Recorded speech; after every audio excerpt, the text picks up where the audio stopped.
Muy buenas tardes. A ver si cerramos. La verdad es que cada vez que me subo aquí para presentar un evento de política exterior, cada vez tenemos más gente. O sea que estamos encantados de recibiros a todos esta tarde aquí. Yo soy Gadea de la Viuda, soy la presidenta de la Fundación Avante, que es quien nos acoge hoy en este auditorio, pero sobre todo lo que soy hoy también es patrona de la Fundación Política Exterior, que es la gran artífice, junto con la Sociedad Geográfica Española, en la organización de este evento. Hoy no tenemos ningún mérito la Fundación Avante, son ellos los que nos propusieron organizar pues este encuentro sobre Groenlandia. Yo solo quiero dar la bienvenida a nuestros invitados que tan amablemente están aquí esta tarde con nosotros. Federico Aznar, Ramón de Larramendi. Antes, cuando estábamos ahí en la entrada, alguien le ha dicho que si no venía vestido de explorador. Y bueno, como está en la civilización, pues le vemos hoy con chaqueta y zapatos.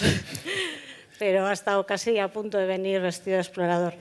Y sobre todo, dar la bienvenida a Gloria, tan amiga de política exterior, siempre dispuesta a echarnos una mano y tan amiga de Avante. Sabes que nos encanta tenerte aquí con nosotros. A mí también, y gracias. yo le voy a pasar la palabra a Gabriela González Castejón, que es la directora de Relaciones Institucionales de la revista Política Exterior, que os va a dirigir unas palabras en nombre de la Fundación. Y desde aquí yo lo único que puedo hacer es animaros a que os suscribáis a la revista. Es de mis peticiones recurrentes cada vez que estoy aquí. Es un gran proyecto que está en una nueva etapa, que hace 2 años que emprendimos.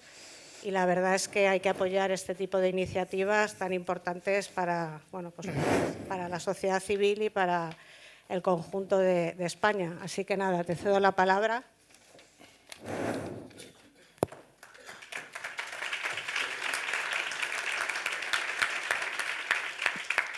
Hola, buenas tardes. Normalmente sube Gaspar Atienza, el presidente de la Fundación, pero hoy ha decidido que suba yo. Muchas gracias a la Fundación Avante, a Gadea, a Santiago, por acogernos una vez más. Aprovecho para dar las gracias también a todo el equipo de Avante, a Sandra, a Carlota, por su ayuda siempre en la organización de los coloquios, a la Sociedad Geográfica por contar con nosotros en este acto, a los ponentes, a Gloria muy especialmente, que como ha dicho Gadea, es una suerte tenerte otra vez aquí, es una suerte tener a los tres. Y muchas gracias a todos por venir. La verdad es que organizar un acto cuando el auditorio está así de lleno es una satisfacción y es un gusto. Para los que no nos conocen, que hay mucha gente aquí de la Sociedad Geográfica, la Fundación Análisis de Política Exterior sigue con el legado de Darío Valcárcel y de Josep Piqué. Hace 3 años, Gaspar cogió las riendas de la Fundación y con gran esfuerzo y con verdadero entusiasmo. Y aquí estamos 3 años más tarde, no sabíamos si íbamos a llegar aquí, y aprovecho para darle las gracias por lanzarse a salvar el proyecto, gracias por tirar del carro día a día, no veo a Gaspar. Y para los que llevamos mucho tiempo vinculados a la revista, realmente es una satisfacción ver que el proyecto continúa. El año que viene, Política Exterior cumplirá 40 años. Y desde su número 1, su objetivo ha sido generar conocimiento sobre las cuestiones internacionales. Y lo hacemos siempre desde la independencia, la pluralidad y el máximo rigor. Es algo que no nos cansamos de repetir. Y lo hacemos también gracias a una red de colaboradores, tanto de empresas como de analistas que nos apoyan. Algunos están hoy aquí y aprovecho para darles las gracias por sus recomendaciones y su apoyo en cada número. La revista intenta explicar el mundo en el que vivimos y, como decía nuestro anterior editor, Josep Piqué, para entender el mundo hay que leer historia y mirar los mapas. Siguiendo sus consejos, la revista que tienen entre sus manos cierra cada número con una sección que se llama Mirar un mapa, escrita por Alfonso Goizueta, una sección en la que a partir de mapas necesarios intentamos comprender la complejidad de la geopolítica de cada zona. Y por eso nos gusta también hacer este acto conjunto con la Sociedad Geográfica. Creemos que es un acto que somos 2 instituciones complementarias. Espero que no sea el último acto, que es el primero de muchos.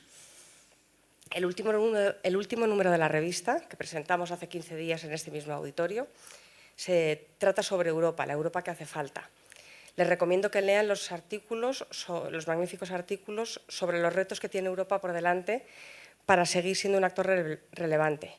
Pero les recomiendo que lean, sobre todo, por lo que nos atañe hoy, las 6 claves de nuestro director Pedro Rodríguez. Se titulan Groenlandia, plata o plomo, y muy esquemáticamente y muy conciso explica los 6 puntos que están en juego en la apuesta de Trump por hacerse con Groenlandia. 6 puntos que entiendo que los ponentes nos van a desarrollar mucho más esta tarde. Y ya para terminar, una última recomendación: háganse socios de la Sociedad Geográfica, organizan magníficas conferencias, viajes, excursiones, pero antes suscríbanse a Política Exterior para documentarse e ir bien preparados a las conferencias.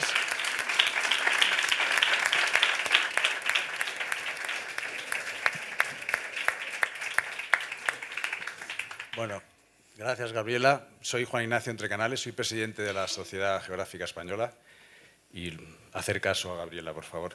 Solamente unas palabras de agradecimiento, sobre todo a la Fundación Avante, por abrirnos una vez más su auditorio y sobre todo por impulsar el conocimiento y el pensamiento crítico. A los ponentes y a la moderadora por compartir vuestro conocimiento, a nuestro compañero de viaje en la organización de este evento, a Política Exterior, por vuestra experiencia, vuestra trayectoria y vuestro prestigio desde 1987, o sea, el año que viene 40.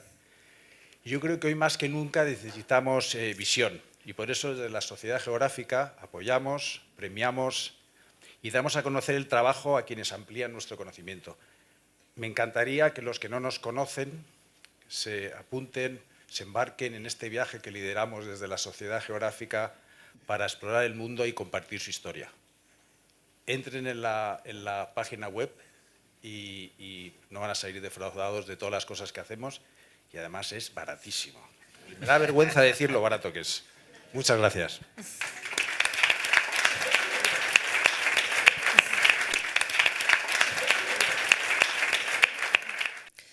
Buenas tardes. Quiero decir que es un auténtico honor estar en la Fundación Avante. Yo vengo aquí y es como si viniera a casa. Así es que muchísimas gracias por acogerme y en un debate tan maravilloso hoy con esta colaboración con la Sociedad Geográfica Española. Me encanta, estoy segura de que vais a seguir repitiendo, seguro. Y en el marco de política exterior, con el cariño que imagino que todos podéis relacionar, porque lo tengo, con esta revista y con el impulso. O sea que yo creo que tenéis que hacer caso a quienes nos han presentado para suscribiros a la sociedad, pero también a la revista, y ojalá que tenga mucho éxito. Bueno, yo voy a presentarles brevemente, porque hoy en día pues, las biografías están al alcance de todo el mundo, pero sí que me gusta poner en valor a quienes tenemos. Y decía Josep Piqué, puesto que lo habéis nombrado, y no tenía intención de hacerlo, pero sí que la frase está ahí, que la historia siempre está, o sea, la geografía siempre está y la historia siempre vuelve. Y de esto vamos a hablar mucho hoy, seguro, con dos analistas que nos van a situar en uno de los grandes debates que tenemos ahora mismo en Europa y podríamos decir que en el mundo. Groenlandia.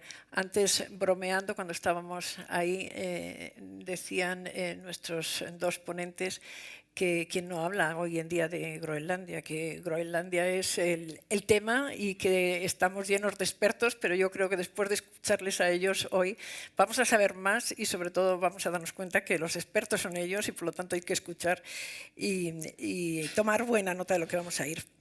Federico Aznar Fernández Montesinos. Él es analista principal del Instituto Español de Estudios Estratégicos, capitán de fragata de la Armada. Es licenciado y doctor en Ciencias Políticas, es autor de más de 200 documentos académicos y de investigación y de 5 libros. Sus áreas principales de trabajo son la teoría de la guerra y la polemología. Polemología. Por eso hay que decirlo, pero sílaba, sílaba. En mayo, y prologado por Juan Luis Cebrián, está prevista la publicación del primero de 2 libros titulados Geopolítica, claves y tendencias, que estamos ya deseando de echarles buena lectura. Ramón Hernando de Larramendi es explorador polar, es el mayor especialista español en viajes y expediciones a las regiones polares. Es especialista en Groenlandia, allí viajó por primera vez hace 40 años, ¿sí? Residente, vive a caballo entre Groenlandia y España. En Groenlandia, de hecho, tiene casa, tiene negocio, porque tiene empresa. En total ha vivido más de 15 años en el Ártico, sobre todo en Groenlandia, y por cierto, hablas perfectamente el idioma local de Groenlandia. Hablo fluidamente, lo de perfectamente, ahí no me atrevo a decirlo. Fluidamente lo hablo. Ya querríamos hablar fluidamente muchos idiomas como él habla este. Bueno, pero quédense con esto que les voy a decir, además de que habla fluidamente. Es el inventor, tomen nota, del trineo de viento, el único vehículo, cero emisiones, además, capaz de atravesar los casquetes polares de Groenlandia y la Antártida, con el que ya, por cierto, ha recorrido más de, ¿cuánto? 40.000 kilómetros de diferentes maneras. Pero por el Ártico unos 40.000, con el trineo de viento más de 25.000 kilómetros, el resto en otros sistemas. No está mal. Bueno. Pues vamos al debate. Hoy, en el día en que se cumplen 4 años de la guerra de Ucrania, hay que hacer este pórtico además para saber leer lo que está sucediendo con Groenlandia. Tenemos que situarnos en Ucrania. Y sin resolver este frente que sigue abierto, probablemente el peor invierno, el más frío, el más duro y sobre todo donde ya hay desánimo porque no vemos una salida airosa, pues la brecha transatlántica parece que todavía se abre más. Ahora en la conferencia de Berlín, bueno, el secretario de Estado parece que puso buenas palabras, pero no lo hemos leído con tranquilidad. Estados Unidos además está mirando más, ya lo hacía, al Pacífico, pero recientemente estamos viendo cómo mira a América Latina para recuperar este patio trasero de la doctrina Monroe que parecía superado. Y está mirando también mucho, como estamos viendo a Oriente Medio, Irán. Por lo tanto, Europa, estamos ahí encapsulados, ¿no? Con difícil salida, porque hasta el año 2025 Estados Unidos será un aliado certero de Europa. Y aquí es donde, bueno, pues este nuevo frente nos asoma a Groenlandia. Ya en 2019 dijo el presidente Trump que quería comprar Groenlandia, con lo cual, como es de ideas fijas, y recientemente además yo tomé buena nota de lo que dijo el secretario de Estado Marco Rubio, que dijo que en aquella comparecencia después de Venezuela, cuando salieron los 7 hombres magníficos estos, dijo que el presidente lo que había hecho en Venezuela era advertir que allí donde decía una cosa la iba a hacer. Por lo tanto, vamos al tema. Se ha dicho que va por Groenlandia, aunque parece más sosegado este debate, yo creo que volverá al asunto. Y Groenlandia es que es más que un casquete de hielo. Usted que conoce también la región, el Ártico, Groenlandia en concreto, tiene muchos intereses, pero sobre todo geoestratégicos. Es decir, que ahora con el deshielo también de los polos, pero del Ártico, es una salida al mar. Siempre, además, esa ambición navegable de Rusia y, bueno, conecta Estados Unidos, el norte de Estados Unidos, Europa y Rusia. En ese enclave es donde de ese enclave estamos hablando y querría que me hiciera ese dibujo tan interesante de, bueno, ¿por qué? ¿Por qué esta necesidad, ¿no? de conquistar?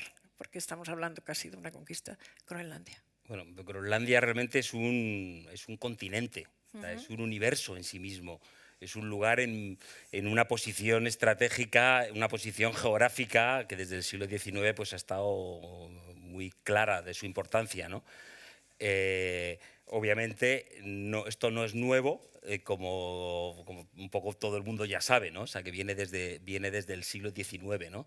Esta posición y su importancia principal, el por qué ahora y el por qué la amenaza de una invasión militar a mí me resulta incomprensible. No así el intento de comprar Groenlandia en 2019. Yo separaría aquí entre el interés de 2019 y el interés que hay ahora, ¿no? Su posición estratégica es clara, es un submarino, es un portaaviones entre Estados Unidos y Rusia. Durante toda la Guerra Fría tuvo una posición absolutamente fundamental. La base aérea de Thule fue importantísima y fue un lugar clave en la Guerra Fría, ¿no? No hay que olvidar que durante la Guerra Fría, al final de la Guerra Fría, había 17 instalaciones militares en Groenlandia y gran parte de esa Guerra Fría se llevaron los submarinos atómicos que estaban en el Océano Ártico, que es una cosa muy desconocida, que casi nadie conoce, pero que realmente se estaba ya librando una gran batalla en el Ártico por debajo del hielo. Es decir, que nada de esto es absolutamente nuevo, ¿no? Volviendo al interés, pues más o menos esto es claro. Yo separaría entre el interés del 2019 y el interés que hay ahora. El interés del 2019 por parte de Trump realmente de comprar, para mí no tiene nada que ver con ahora. En 2019 la presencia china era bastante importante en Groenlandia, estaba a punto de hacerse con dos operaciones muy importantes, ¿no? La mina de Quannersuit, de uranio y de tierras raras, donde yo precisamente tengo mi casa y conozco bien. Me contactaron anteriormente los chinos para llevarles por ahí en viajes de chinos que estaban haciendo. Y luego, Sitúenoslo, por favor, en y el esto mapa. estaría aquí. ¿Dónde tiene usted la casa? Estaría aquí. Yo estoy aquí en el sur de Groenlandia, en este lugar aquí. No me voy yo sin saber de aquí dónde tiene la casa. Sí, ahí más o menos. Es decir,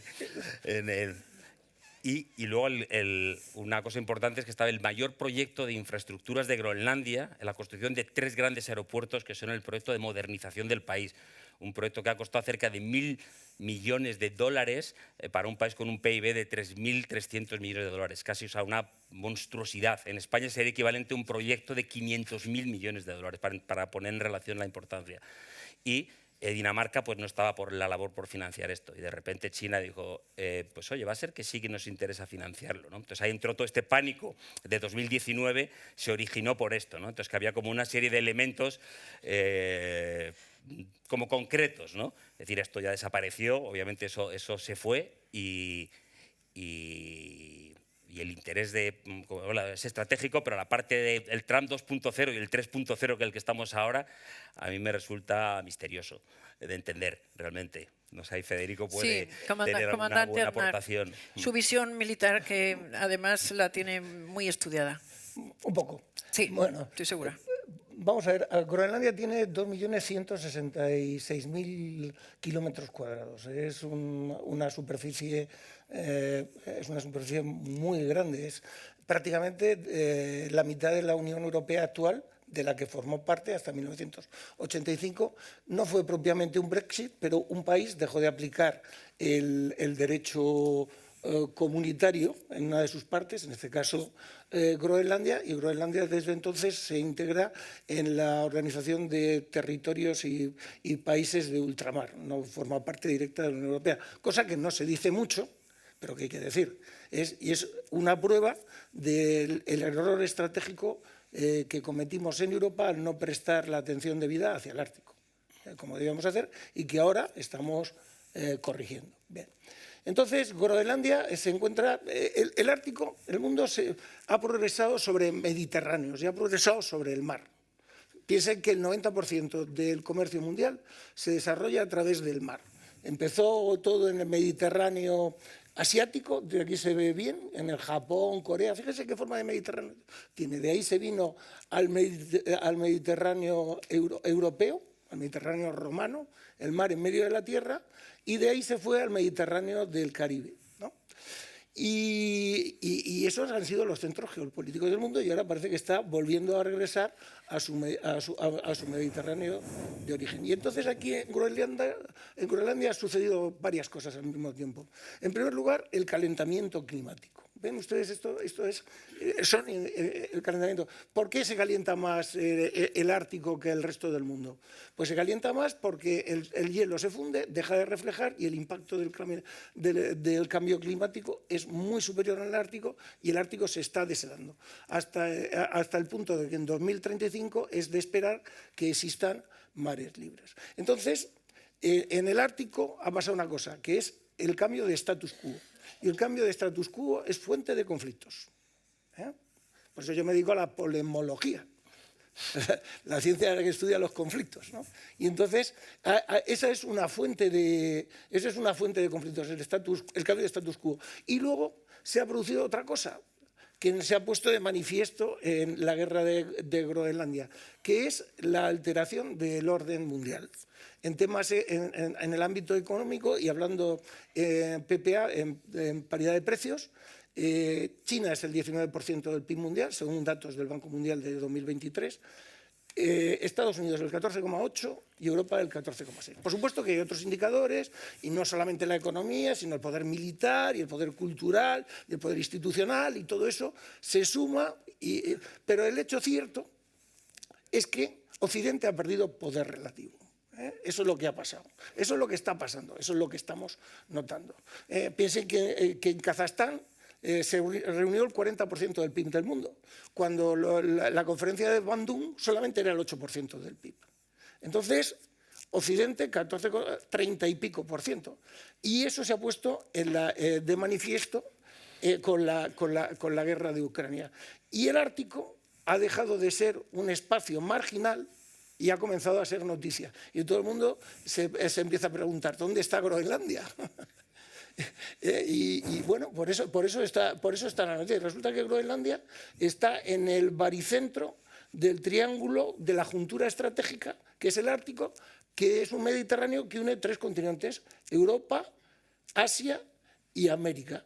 Y el Ártico es la distancia más corta entre Rusia y Estados Unidos. Yo, como marino, les tengo que decir que en la Tierra la distancia más corta no es la línea recta, es el arco de círculo máximo.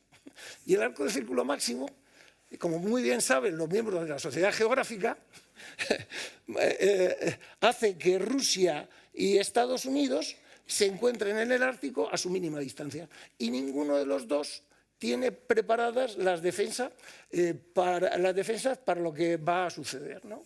Y una vez le dije a una persona, si hay interés, hay cobertura, ¿no? Y esto aquí, la cobertura se mide aquí en número de rompehielos. Y Rusia tiene muchos rompehielos. Tiene 40, 8 de ellos, creo que son 8 son nucleares. Estados Unidos tiene 4, pero solamente funcionan 2. Entonces, bueno, pues ahí está la cosa. Entonces resulta que luego, además, si Estados Unidos, que son 9,86 millones de kilómetros cuadrados, le suma los 2,166 que es Groenlandia, se pone casi en 12 millones de kilómetros cuadrados y es un país similar a Rusia. Además, Groenlandia tiene 44.000 kilómetros de costa. 44.000 kilómetros. Los alemanes, fíjense lo importante que es Groenlandia, mandaban comandos allí en la Segunda Guerra Mundial para determinar el tiempo en Europa. Y ahí se refugiaban y bueno, pues aparecían barcos y bueno, pues las defensas que puede ofrecer Groenlandia, yo trato de explicarlo como piensa Trump, que puede ofrecer Dinamarca en relación con las que puede ofrecer Estados Unidos, pues son más importantes las de Estados Unidos. Y Estados Unidos, pues ciertamente ha asumido la defensa de un territorio, Groenlandia. Entonces, dice, bueno, yo creo que lo voy a dejar aquí, ¿no? Bueno. Por no hacerlo muy largo. No, con eso conecto yo, porque entre todos los expertos espontáneos en los que nos hemos convertido todos hablando de Groenlandia, hay quien te dice, bueno, es que son las tierras raras.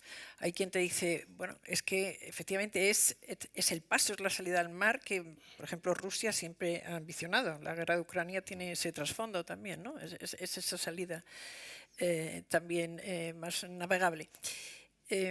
¿Cuál es el interés real que tiene Estados Unidos no solamente para comprar o para hacer, teniendo en cuenta que Rusia tiene más bases que la OTAN instaladas, bases militares, no solamente otros puntos estratégicos de otra naturaleza, que la ruta ártica que tiene China la denomina así, es decir, que ya también tiene esa ambición más allá de lo que antes comentábamos cómo había empezado. Es decir, que probablemente si Dinamarca no tiene capacidad para defender Groenlandia, si Europa no nos hemos puesto de acuerdo, si en el Ártico, limitando nuestra frontera, nuestra geografía, Groenlandia además no tiene ni ejército.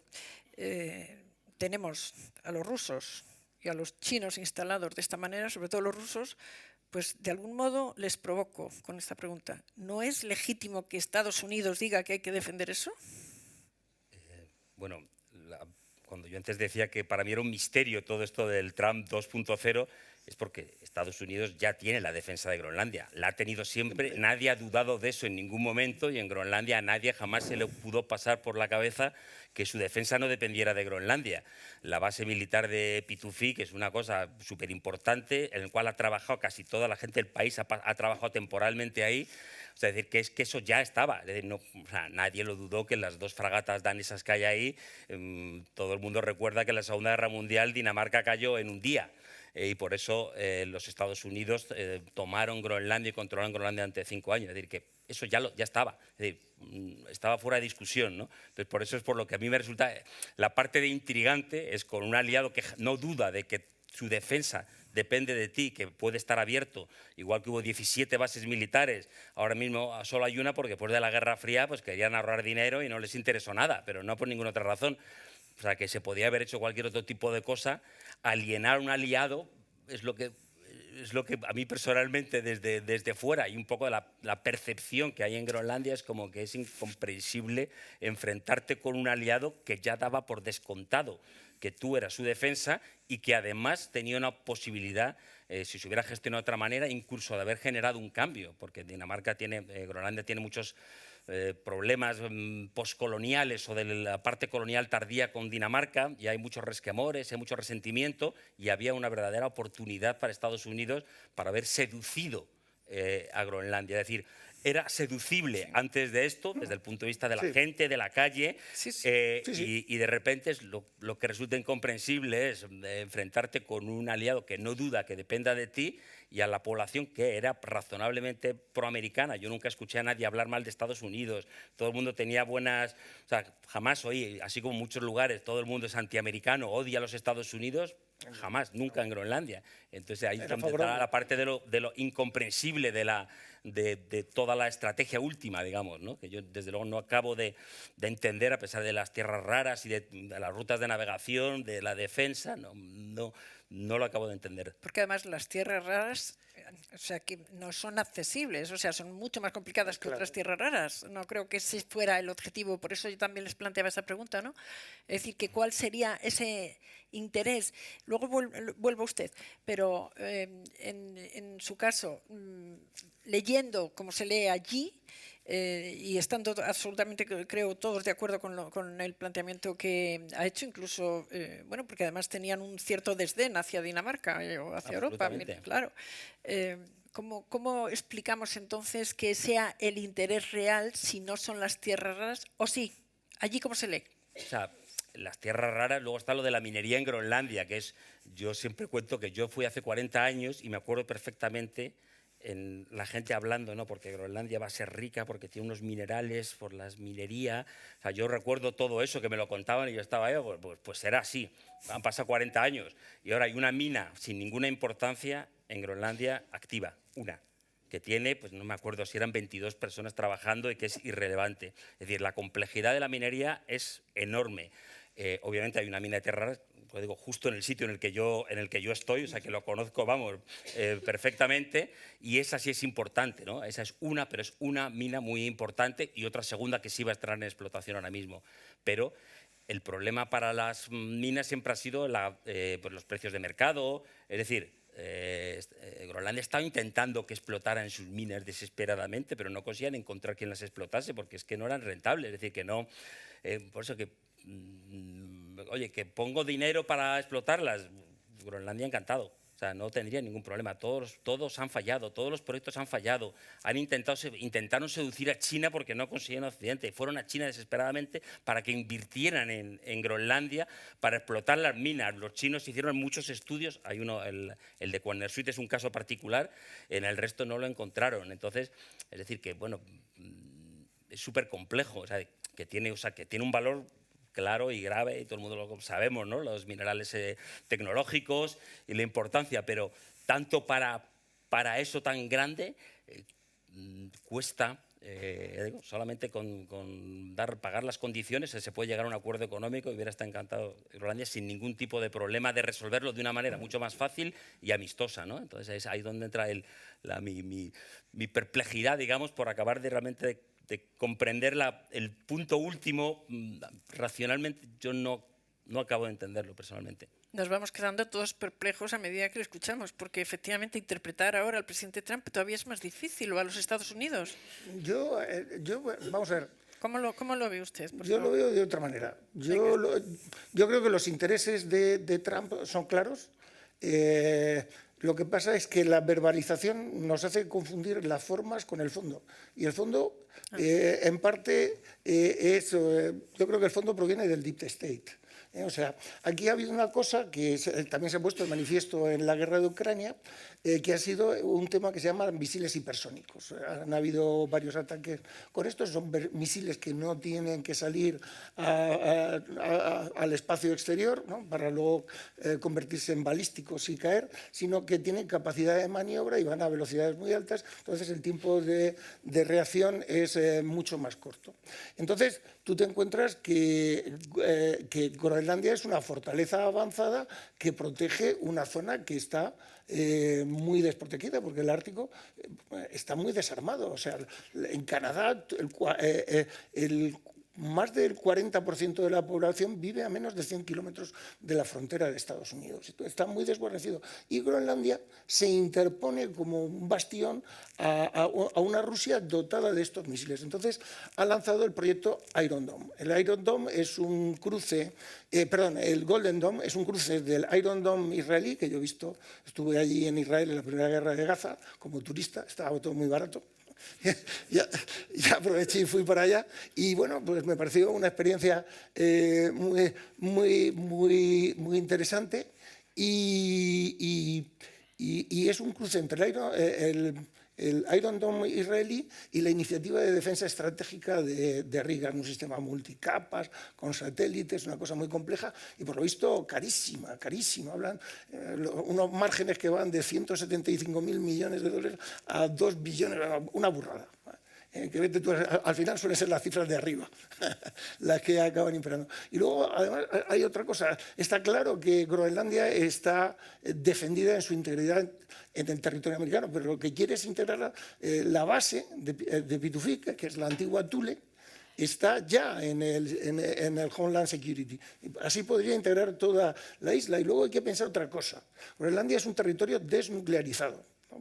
Pertenece a Dinamarca. Y bueno, allí en el año 58 creo que fue cuando se cayeron 4 bombas, 61, ¿no? Sí. Y hay todavía media bomba atómica de hidrógeno por ahí perdida sin recuperarse. Y en la base de Camp Century, que hay también radioactividad presente en la zona. Entonces, la posibilidad de dotar de ese tipo de armamento, si fuese un territorio americano y no danés, pues sería mucho mayor. Entonces, y está próximo a Rusia y próximo a China también, en arco de círculo máximo. Entonces, bueno, pues esas son cuestiones claras. Pero hay una cosa que tengo que decir. Yo nunca pensé que Estados Unidos fuese a invadir Groenlandia, como decía, porque eso sería una vulneración del Tratado de Washington, que es el tratado fundacional de la OTAN.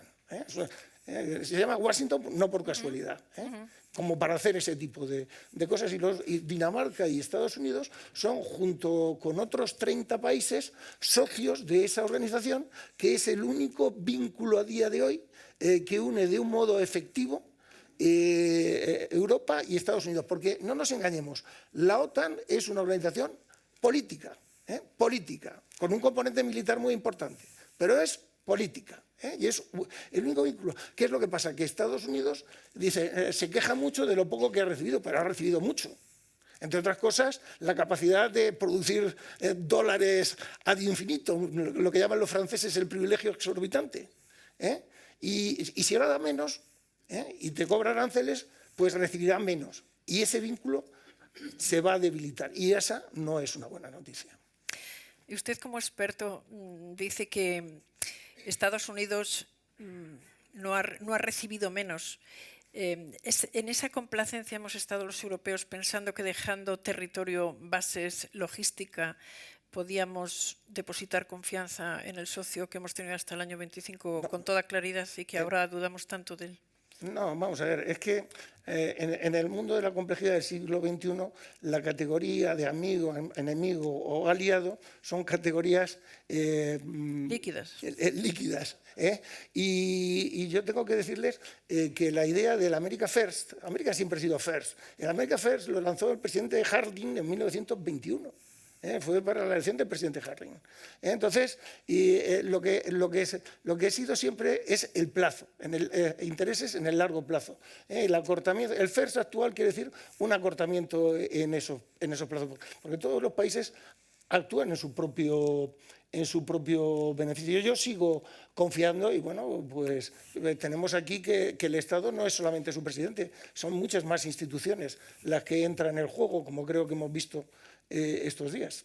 Sí, yo les pregunto a los dos, porque escuchándole a usted como militar parece que entonces los riesgos serían limitados, porque no va a romper Estados Unidos el Tratado de Washington, pero es cierto que desde el minuto 1 de este segundo mandato del presidente Trump sacó a Estados Unidos en primer lugar de la Convención de París contra el calentamiento global, del cambio climático. Después ha ido pues tomando decisiones para salir de la Organización Mundial de la Salud y de otras varias. Pero la primera fue esta. Y han sido medidas unilaterales también. Es decir, que probablemente además esta del calentamiento global, el abandono que tienen y el poco afecto que tienen las grandes potencias, miramos a China, a Rusia, que no es una potencia igual, pero es regional, o a Estados Unidos, y vemos el desinterés por proteger el clima. Es decir, que probablemente tienen todos ese interés para hacer navegables otras rutas. ¿Sospechan ustedes que eso pudiera ser posible? A ver, yo entro en lo que... Les he hecho dos cuestiones. Dos cuestiones. La primera, ¿somos optimistas o no somos optimistas? Pero luego, viendo estas primeras decisiones, que la conecto con la del cambio climático, sería una segunda. Déjame que piense la segunda, te voy a dar una contestación para la primera. Perfecto. Volvemos al 14,8 de PIB en paridad de precios. Estados Unidos tiene una deuda suma de deuda pública y privada del 294% de su PIB. El riesgo de imperial overstretch es real, pero es que China le anda a la zaga. China creo que la tiene del 300 y pico y además suma una deuda oculta. Es decir, están en sus límites. Lo que ha hecho Estados Unidos es contraerse sobre su propio continente, porque antes controlaba el mundo y controlando el mundo controlaba su patio trasero, que era América Latina. Pero resulta que se te han metido ahí en América Latina los chinos, los indios, los turcos, porque Venezuela y Turquía tenían una curiosa y estrecha relación. Y dice, bueno, ¿qué es esto? Entonces se ha replegado sobre su propio continente y trata en la medida que puede de continuar siendo potencia global con lo que le queda. Y bueno, pues esto que dices tú del cambio climático, yo creo que lo traslada a cuestión económica y dice... Con estos márgenes no nos da. Y no creo que entren en la cuestión de que si contaminamos más vamos a conseguir que el deshielo sea mayor y nos vamos a beneficiar de más ayudas a la navegación, porque en 2035 ese mar helado dejará de ser mar helado. ¿Cuál es su opinión? Sí, no, está claro que el derretimiento del Ártico es el eje de todo. Como todo, nadie sabe exactamente, hay hipótesis viables que podrían ser 2035, por supuesto, nadie tiene la varita mágica para saberlo, pero claro, eso es lo que cambia completamente todo, ¿no? Ahora mismo este año ha hecho un barco portacontenedores chino, ha hecho la ruta del paso del nordeste, el paso ruso, tiene proyectados 16 tránsitos para el año que viene. Podemos estar hablando para final de esta década de cientos de barcos rusos portacontenedores cruzando el paso del nordeste por la vertiente rusa, y para 2035, pues quién sabe hasta qué nivel puede haber llegado, ¿no? Obviamente todo es como prepararse para ese escenario, no tanto por la importancia del clima, pero todo el mundo sabe que esto va a ocurrir, digamos, que efectivamente está la parte de los márgenes de los tiempos y de la importancia, ¿no? Y obviamente es la preparación para Estados Unidos. Yo soy incapaz de ver que Trump vaya a invadir Groenlandia, o sea, no, me parece absurdo, es imposible, y además no tiene sentido. Mi opinión personal, obviamente, es que esto es para conseguir negociar algo muy concreto, que puede ser, como a lo mejor ha dicho Federico, que pueda haber armas nucleares en una zona de Groenlandia, que luego también que para todas las minas y todos los recursos naturales hay unas normativas súper complejas en Groenlandia, o sea, que es un pequeño infierno burocrático. Es decir, conseguir como condiciones especiales para librarse de todo ese trabas bestiales que hacen, que imposibilitan en gran medida el que se hagan. Es decir, ¿qué es exactamente lo que quiere conseguir con esta negociación? Porque el otro es que es absurdo, o sea, es que no tiene, yo no lo puedo ver, tampoco, ¿no? Pero obviamente el eje es el derretimiento del Ártico, está claro. El eje, el derretimiento del Ártico, y el objetivo coinciden entonces en, Sí, en el mismo. yo creo que sí. Pero estamos poniendo mucho foco y buena luz en este debate, con lo que nos están apuntando ambos. Yo creo que sí, me ha gustado mucho, no lo había pensado, lo de las trabas administrativas, pero claro, el medio ambiente, me imagino los daneses, es un infierno. Es decir, yo sigo a las empresas de minería, es un infierno. O sea, realmente es una complejidad impresionante desde el punto de vista medioambiental. Pues digamos, las trabas burocráticas, las trabas medioambientales de Dinamarca son un juego de niños comparado con las trabas medioambientales de Groenlandia. Luego está la inseguridad jurídica. En 2021 se declaró libre de uranio y ahí estaba la empresa china, en donde yo precisamente estoy. Era chino-australiana, ¿no? Que tenía... Sí, bueno, australiana, pero efectivamente todo el mundo sabe lo que había detrás. Y el hecho es que estaba firmado la explotación y de repente pues dijeron que no. Y se había invertido muchísimo dinero. Es decir, hay montones de proyectos que todos han acabado sin ganas de invertir. Ahora mismo ninguna empresa tiene ganas de invertir, ni de petróleo, porque también para petróleo hace falta, tiene unas trabas impresionantes, hay que colocar unas garantías exorbitantes totalmente, más el 50% de los royalties, más... Entonces, pues eso, que tiene pinta que negociar algo un poquito más pragmático, de condiciones especiales, de pequeñas zonas de control medioamericano. O sea, Piensa en el discurso inaugural de Trump cuando decía aquello de drill, drill. Está en línea.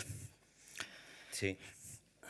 Entonces, ¿podríamos imaginar un nuevo marco con Dinamarca que pudiera incluir despliegue de armas nucleares, especialmente tras la expiración del acuerdo Nuevo START? New START, claro, que ¿no? ha finalizado precisamente el 6 de febrero. ¿Podríamos imaginar que una vez que ha expirado este tratado, este acuerdo, iríamos a ese otro escenario, que es más o menos como parece que están ustedes dibujando el escenario, ¿no? ¿Sí? Bueno, yo creo que es demasiado prematuro decir eso, pero lo que sí podemos decir y sí tenemos que tener en mente, ¿no? Porque aquí se ha llegado a hablar de la renuclearización de Europa, con distintos países europeos con armas nucleares. Y el tema de Irán y el arma nuclear, si Irán consigue el arma nuclear, Arabia Saudí la consigue, Turquía la consigue y Egipto también la consigue. Y estamos con una tecnología que es... como es la nuclear, cuya difusión es cada vez mayor. Entonces, conforme pase el tiempo, y el ejemplo de Pakistán, del doctor Khan y la tecnología que consiguieron a través de Corea del Norte puede valernos, es probable que nos encontremos con países que se consigan dotar de nuevas armas nucleares. Y eso no será nunca una buena noticia y además... forzará la nuclearización de todos los demás. Para prever ese escenario no me extrañaría que Donald Trump o el Deep State, porque quisiese la posibilidad esta de de Groenlandia. Además, es un axioma de la teoría de la guerra, ¿no?, que se llama Clausewitz, se llama alzamiento de los extremos. La tendencia de todas las partes a emplear todas las armas a su disposición y que ha hecho que armas prohibidas como la ballesta, la pólvora o los submarinos, su uso al final haya quedado normalizado para la desgracia de todos. ¿Estamos ante susto o muerte o cómo es esto? Es más o menos. No sé con qué quedarme de todo lo que me están diciendo, porque al final si vamos llegando aquí a esta vertiente también es enormemente preocupante, claro, porque ¿Sí? estamos hablando de una escalada. Precisamente Estados Unidos, el presidente Trump, está intentando negociar con Irán previamente a un despliegue militar mayor para evitar precisamente que se haga con armamento nuclear. Pero claro, en la escalada que estamos dibujando es francamente aterradora. Sí, pero piensa que en Ucrania hemos tenido el sentimiento de amenaza de que alguien emplease, aunque fuera como diversión, una arma táctica. Sí. Que las armas, no hay bombas nucleares tácticas, todas son de uso político, son armas políticas. Y el ataque a la central nuclear y algunos juegos muy peligrosos, como hemos visto. Sí. Quería una opinión por ahí. Sí, y la parte nuclear, evidentemente, es importante. Muy bien ha puntualizado Federico al respecto, ¿no? Obviamente, Groenlandia es antinuclear y la parte de Dinamarca, pero no hay que olvidar que en la Guerra Fría ya firmó Dinamarca un acuerdo por el cual no iba a haber armas nucleares. Luego hubo armas nucleares, que fue cuando se visualizó, cuando, de hecho, Federico, cuando se cayeron en el norte de Groenlandia, y luego hubo un gran escándalo porque se encontró una carta en la cual el primer ministro de Dinamarca más o menos decía, bueno, haced lo que queráis, que nosotros no vamos a mirar. Y lo increíble es que pillaron la carta, o sea, cosa que a mí me quedé genocido. Efectivamente, y de hecho estaba cuando indemnizaron a todas las personas vivas en el momento, ¿no? Es decir, que la parte ofensiva nuclear no es un tema menor. A mí se me escapa el tablero, pero ni mucho menos es un aspecto, en este que negociar, no creo que sea un aspecto irrelevante, ¿no? Aunque yo desde la visión general está ese elemento, y como he comentado antes, está la parte de qué quiere Trump si quiere negociar algo con la parte de la minería. Y luego hay un elemento que no se habla nunca, pero que en verdad es súper importante también, que es una gran tercera parte de recursos naturales, y es la energía hidroeléctrica de Groenlandia. Es decir, Groenlandia tiene prácticamente potencial infinito hidroeléctrico.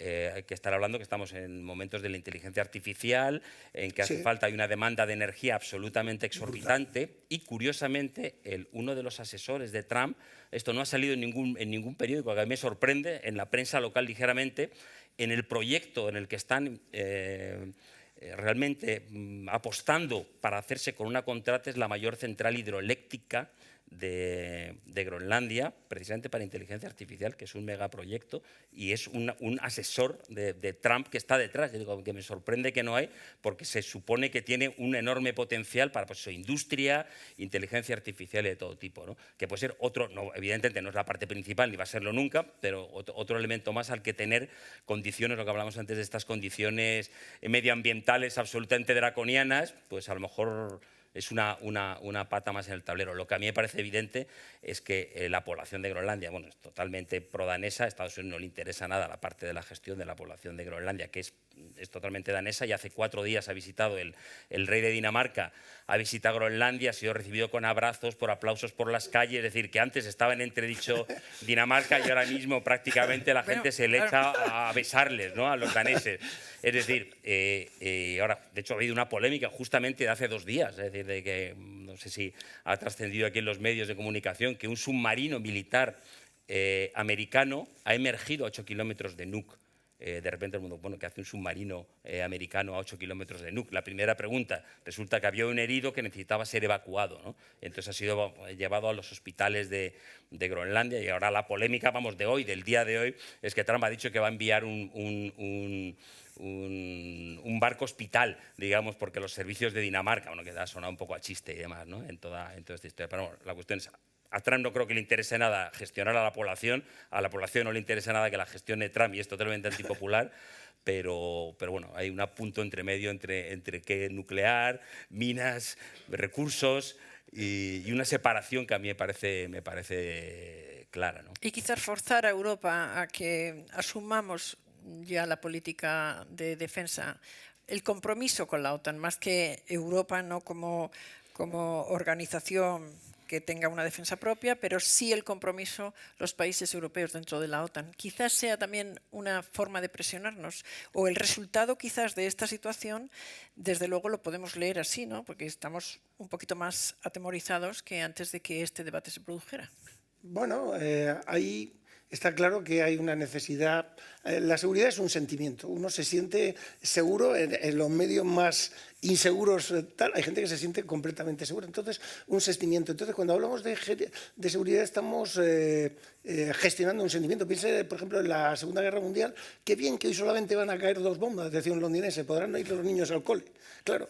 Hay que ver, la seguridad depende también del entorno.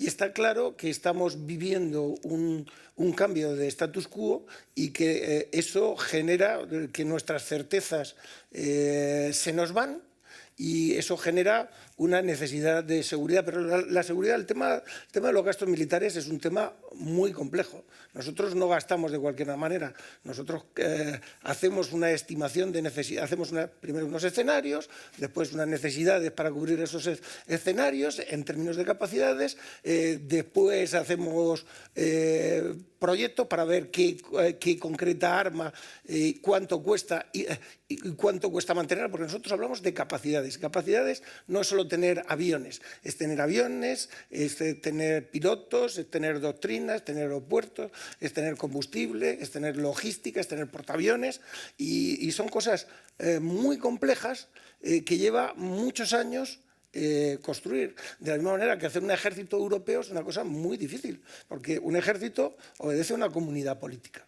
Entonces tiene que existir la comunidad política para que exista un ejército europeo como tal. Luego se pueden hacer componendas, más o menos, avanzar en un sentido, en otro, pero eso segundo, comunidad política y luego ejército, es una cosa clave. Es decir, que las cosas tienen sus pasos y procedimientos. Porque no se trata de gastar por gastar.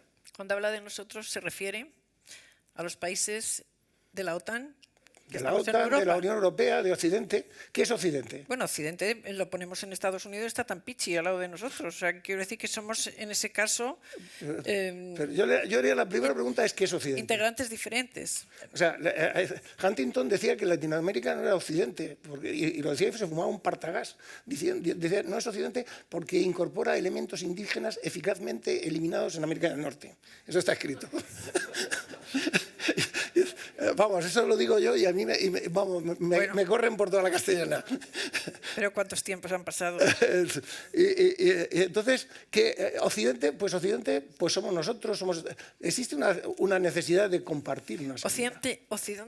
Occidente hasta el 2025 integraba claramente el vínculo atlántico, era Europa, sí, y Estados Unidos, claramente. Sí, claramente. Era cultura, un conjunto de culturas. Claro. Tecnología compartida, no, y democracia, y las bases militares. de las democracias, las constituciones, los estados de derecho que nacieron allí y en Europa. Bueno, ¿y tú, Ramón, cuándo te vas? ¿Qué haces aquí? Quiero decir, porque te estás perdiendo... Te estás perdiendo el nerviosismo, lo mejor. ¿Qué haces aquí? Aparte de traernos, bueno, pues esta luz, ¿no? Porque aquí los expertos en que nos hemos convertido todos, pues nos achicamos cuando escuchamos voces como las vuestras. O sea que haces muy bien en visitarnos, efectivamente. Pero ¿cuándo vuelves? Yo vuelvo ahora en abril. Iré de nuevo a Groenlandia y estaré como normalmente hasta finales de septiembre, principios de octubre. Y entre medias, mientras estás aquí, estás hablando con todo el mundo allí, porque tienes contactos. Tengo que decir que este señor se habla con todos los ministros, con todas las personalidades, con todas las personas que pintan algo allí. Este señor hace así y se habla. ¿Sí? Hombre, estás hablando mucho con ellos, ¿no? Conozco bastante, ahora mismo están bastante ocupados, o sea que no es el momento de estarles dando la paliza más de la cuenta, ya llegará el momento. Les tranquilizas desde aquí, efectivamente, es más fácil con la distancia. Pero sí, yo soy en la zona en la que yo estoy, en el sur, es una zona muy importante en Groenlandia, no solamente por las minas, que obviamente es la más importante en minería, sino porque es una especie como de Cataluña, es un lugar que políticamente marca la política del país y gran parte de los políticos más importantes del país son del sur, ¿no? La ministra de Asuntos Exteriores, a quien por supuesto conozco mucho porque es de cerca, el anterior primer ministro de Groenlandia fue empleado mío, puedo decirlo, no todo el mundo puede decir que un primer ministro ha trabajado para él, yo sí puedo decirlo, efectivamente. Y bueno, mi olfato de periodista, yo digo, por aquí voy a ir bien. Sí, bueno, jamás lo Porque hubiera no lo sospechado y sabía. es una cosa totalmente diferente, pero realmente... No tenía ni idea, pero lo intuía. Menudas relaciones sociales. ¿Y allí cómo se vive? Pero bueno, tampoco, o sea, son 50.000, es decir, no es tan difícil. Es decir, que prácticamente te conoces todo, ¿no? En la zona, 50.000 en todo el territorio. en todo el país, y en la zona sur es 7.000 personas, ¿no? En la capital, donde es el ex primer ministro, pues son 1.200 habitantes, me refiero. O sea, no es un Nueva York, exactamente no es, ¿no? Entonces es bastante fácil conocerse, ¿no? Entonces, bueno, pues obviamente es una zona importante y bueno, he tenido oportunidad realmente de charlar mucho, nunca pensando que yo iba a, solo como curiosidad personal realmente, ¿no? Evidentemente de lo que estaba pasando en el Ártico antes de todo esto y bueno, porque realmente este entorno pues no es mi entorno es la exploración, que es a lo que yo me dedico, y la vida realmente cotidiana en Groenlandia, pues con la gente en el país, en el día a día, que es a lo que yo me dedico de verdad, ¿no? ¿Y qué tenemos que aprender, hablando en términos de polemología, de este conflicto? Mira, ¿Qué vamos a aprender? ¿Hemos aprendido ya con él en el territorio? ¿Y usted? Decía Terencio... Mira, Porque nos quedan 7 minutitos. Dos ideas 10 minutitos. para que la Antártida se gobierna por un tratado que es el Tratado Antártico y el Ártico, esto es tierra y eso es mar. Y el Ártico se gobierna por el derecho del mar. Entonces, ahí hay un punto muy interesante porque hay una reclamación de Groenlandia, que es la costa más al norte. Bueno, hay algunos territorios de Canadá más al norte, es 84 grados norte. Son 875.000 kilómetros. Y una cosa es que te apoye Estados Unidos y otra cosa es que te apoye Dinamarca para lograrlos. Y luego está el tema de China, el interés de China. China, y esto quiero decirlo un minuto, consigue escaparse del cuchillo en el cuello de Malaca. El 90% del comercio chino es marítimo, y entonces tiene rutas terrestres para escapar a través de Birmania y a través de Pakistán, pero ahí está el cuello de botella de Malaca. Entonces se va por el Ártico y se ahorra un 40% de la distancia y el peligro de Bab el-Mandeb, que me encanta el nombre, la puerta de las lágrimas, Qué bonito. y Suez. Entonces, bueno, ahí está eso. Pero ¿qué es lo que pasa? Que si se va por el norte, que es la parte y está la ruta de la seda, que es un concepto de Ferdinand von Richthofen, y que habla de caravaneras, ¿no? Tiene ese nombre porque se desarrolla en Asia Central. Y Asia Central es el espacio postsoviético. Entonces, China le está comiendo la tostada a Rusia por el norte y por el sur. Está ahí 1.800 empresas chinas en Uzbekistán, que es el centro de gravedad de Asia Central, y está envolviendo a Rusia. China y Rusia son enemigos naturales. Bueno, es que la guerra de Ucrania no la habría sostenido Rusia. Claro, claramente. mientras Rusia está entretenida con Ucrania, China se está llevando toda Asia Central. Y entonces ahí hay un elemento en clave internacional fundamental y en relación con el Ártico, es la relación ruso-china, que va a sufrir, es de prever que sufran tensiones cuando el tema de Ucrania acabe. Claro, porque es un país dependiente de otro en este caso, lógicamente, claro. Y cada vez más débil.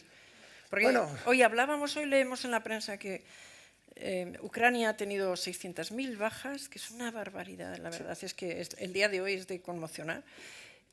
Todos, pero hoy lo tenemos así, ¿no? Y son entre civiles, militares y también heridos, pero esa cifra se dobla en el caso de Rusia. Sí. 1.200.000. Sí.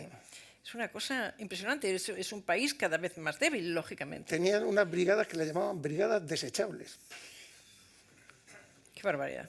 Entonces, y el tema de Rusia ha conseguido escapar a las sanciones, ha conseguido vender y de hecho está en crecimiento. Creo que el año pasado creció el 3%. ¿Por qué? Porque se ha convertido todas las industrias se estaba desindustrializando, era un país que dependía de la venta de recursos, y ha puesto en funcionamiento todas esas industrias, pero que las ha puesto en funcionamiento con producción de material militar. Es como, me recordaba una cosa como el barón Munchausen, que fue capaz de salir de una ciénaga tirándose del pelo. Es decir, en el momento en que la música pare y la guerra de Ucrania termine, en Rusia va a tener serios problemas internos. Bueno, esta es la pelea entonces, ¿no? Es decir, que como potencia ahora regional veremos a ver en lo que queda. Bueno, un momento. Es que medir Rusia es muy complicado. Son 17 millones de kilómetros cuadrados. Si tú dices, es el 2,1 del PIB a precios constantes. Sí, pero si tú lo mides en la propia moneda, es el cuarto país en términos económicos. O sea, la medición del potencial de Rusia es algo complejo. Bueno, pues yo querría una última reflexión de cada uno de ustedes antes de terminar, que ha sido un debate delicioso, realmente. Me quedo con más apetito de más, pero es la hora para que terminemos debidamente. Hay que quedarse siempre con apetito de más en este tipo de debates, y así volvemos. Háganme ese resumen de todo lo que hemos escuchado. ¿Qué es lo que nos dirían? Pues, que estemos más tranquilos, que estemos menos, que pongamos el foco donde. Saberlo. Bueno, lo primero, efectivamente, hacer un comentario sobre lo monstruoso de las cifras que has dicho para el día de hoy, ¿no? Que es algo realmente inconcebible y que la mente no da para el grado de la tragedia, digamos, ¿no? Volviendo al tema de Groenlandia, para mí que este año mi comentario es que pues eso, es como que de alguna manera ha empezado o una de las partes de comienzo de este siglo XXI, que está destinado a ser realmente el siglo del Ártico. El Ártico que a mí me atrajo es el Ártico misterioso, lejano, que no le interesaba a nadie. Esa es la principal razón por la que yo me interesé en Groenlandia. Ese mundo ha muerto y un nuevo mundo está empezando, que me gustaría saber en qué va a consistir. Desde luego no tengo la menor idea. Que, por cierto, no le he preguntado porque pensé que no me iba a dar tiempo por el trineo de viento. ¿Cómo se le ocurre a usted hacer eso? Efectivamente, bueno, ese sí es mi mundo. Es maravilloso todo lo que cuenta. Es una película, es maravilloso todo. Sí, bueno, es el primer y único vehículo del barco de vela para navegar por el interior de Groenlandia, la Antártida, que combina todo el conocimiento inuit con la tecnología, ¿no? Y es el proyecto que es precisamente lo que yo voy a hacer ahora en primavera y probablemente vaya a la Antártida, ¿no? Para realizar investigación científica limpia, el único sistema en todas las zonas más remotas de Groenlandia, precisamente en el norte de Groenlandia, que es donde voy ahora a cruzar para eso, que es mi proyecto, a lo que yo me dedico. Qué bonito, qué expedición tan bonita, te deseamos mucha suerte con eso. Yo dos frases. Venga. Que no tienen que ver con el Ártico. Una de Terencio, que escribió hace mucho tiempo, nada humano me es ajeno. Y estamos viendo que nada nos es ajeno en el mundo del siglo XXI. Y la otra frase de André Glucksmann, que en una sociedad de la información hay que tenerla presente. La gente no piensa, se informa. Hay que hacer un esfuerzo por pensar. Por favor, por favor. Esto merece un aplauso para los dos, pero todos.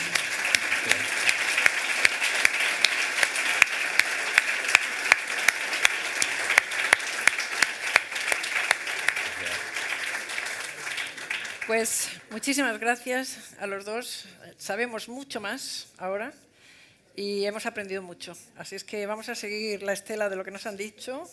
Y nada, muchas gracias en este caso a Fundación Avante, a Política Exterior y enormemente agradecida también a estar aquí con la Sociedad Española, la Sociedad Geográfica Española, de tener esta oportunidad de estar con todos ustedes, para quien ahora yo pido el aplauso nuestro hacia ellos, que nos han acompañado.